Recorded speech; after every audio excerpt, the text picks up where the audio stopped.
Good evening, ladies and gentlemen. We're at Creative Edge on a Thursday night. We just taught the early bird swing lesson, and we did a lot of review on the basics with a little bit of variation at the end. So, first things first, we've got a left side pass, which I'm going to demonstrate on this side. Leaders, you're going to step back, and then out of the way to your right, so that the follower can pass on your left. Followers are going to 3 and 4.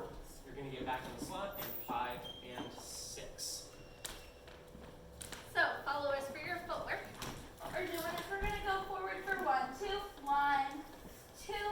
We're going to go 3, cross for and 4, 5, and 6. We want to make sure we have smaller steps because that's going to make it easier to cross in front. So that means going 1, 2, and staying more underneath ourselves rather than taking larger steps. Next, we have our right side pass. Okay, so for the right side pass, leaders, we're going to do the opposite thing to start. We're going to step back and over to our left out of the way so the follower can pass on the right. As we go over to the right, we're going to start lifting our hand here so our follower can go under it for 3 and 4. Back into the slot again. 5 and 6. Okay. So followers, what we're doing is we are going forward for 1, 2. Our footwork is exactly the same as the left side pass. We want to follow this wrist. So that means instead of going straight across and ending up kind of like clotheslining ourselves, we want to make sure that we follow the wrist through. We go 1, 2, 3, and 4, 5, and 6. Exactly the same footwork. Okay. And next, I believe, is sugar push.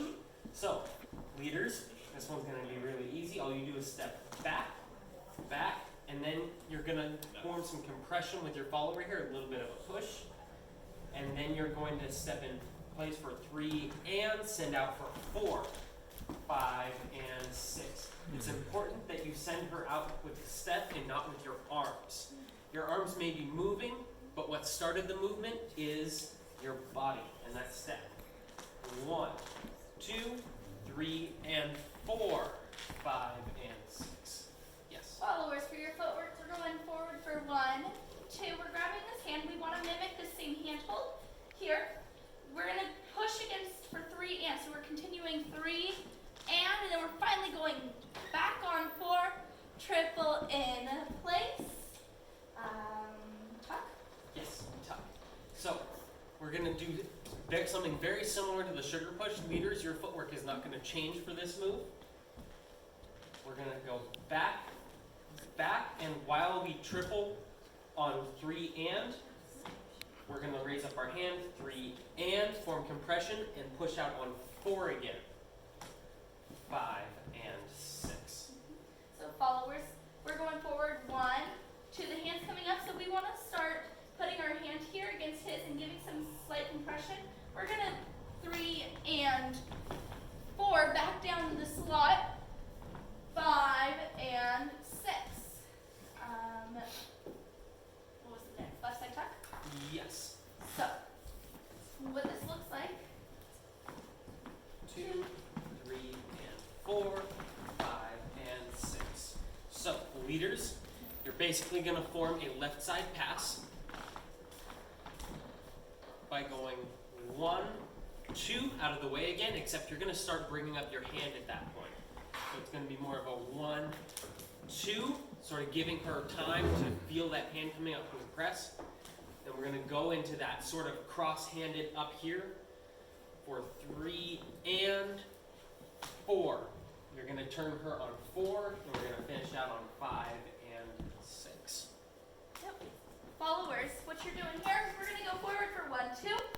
1, 2, the hand's coming up. I want to stay facing him. I'm going to go out slightly for 3, cross and forward for 4 down the slot. Rotate 5 and 6. We have the whip next. So this looks like 1, 2, 3, and 4, 5, 6, 7, and 8. So, leaders, first thing you have to do, you're going to turn your follower around with something called a J hook. You're going to draw a J with your hand here. Whoop. And you want to turn your follow around by count 2. So, 1, 2, she's in your arm now. 3, and you want to give her room to step back a little. Step back on 4 to redirect her. Pivot. Step out, back into the slot, and 5 and, 7 and. It is an 8 count pattern. The rhythm's going to be a little bit different. Don't let it trip you up too much. Alright, so followers, we're being led forward and around. So we're going 1, 2. We want to continue our momentum backwards. So going 3, and he brings us forward for 4. We're going to be pivoted around for 5. We're going to step back for 6, and we're going to triple in place. Last one was that variation. Yes. The last thing we went over is we did a tuck turn, but we varied it by using our right hand. Except we don't start with the right. Leaders, as she goes to grab your right hand here, you're going to flip it upward and let her compress against it. And turn her on 4 just like you would in normal tuck. Notes here, you're going to want to turn outward here with your elbow out. If you try to do the same thing that you do here with your elbow in, you're going to be turning her like this, and that's not comfortable for anybody. So get your arm out of the way here. 3 and 4, 5 and 6. Also a note for you guys, sometimes it's a little difficult to get your partner to grab your hand, go up here and compress all in the same smooth motion. So one way to alleviate this problem is to do a sugar push. 1, 2, 3, and keep the hands 5 and 6, and do another one. And then you have the hand the whole time, you have more time to prep, and it's less confusing. Followers, your footwork is the exact same. We just want to make sure we're keeping this arm here and not letting it fold into ourselves. That is it that we have for you guys today. Thank you for coming.